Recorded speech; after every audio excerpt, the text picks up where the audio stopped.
Diduga keracunan roti program MBG, siswa SMPN 31 Palembang dilarikan ke Puskesmas OPI Jakabaring.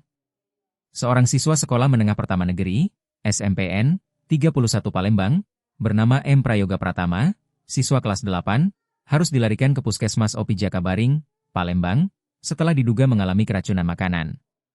Korban diduga keracunan usai mengonsumsi roti yang merupakan bagian dari menu program makanan bergizi gratis, MBG, yang dibagikan di lingkungan sekolah.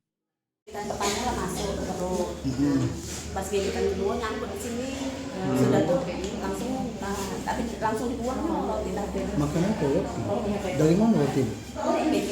Ini di sekolah, di sekolah. Iya. Menu itu lah, dalam menu itu. Jadi nyangkut tuh ke selak ya? Iya, salah tapi tidak. Ini harus nahan, cak nak rasanya lain cek. Udah berapa jam bu kejadian? Dari setengah 10 baru masuk sini ya? Iya. Rasanya bau jamaah ini lama itu? Iya. Jam 11-an. Jam 11-an baru ya? Berapa kali muntah, Bu?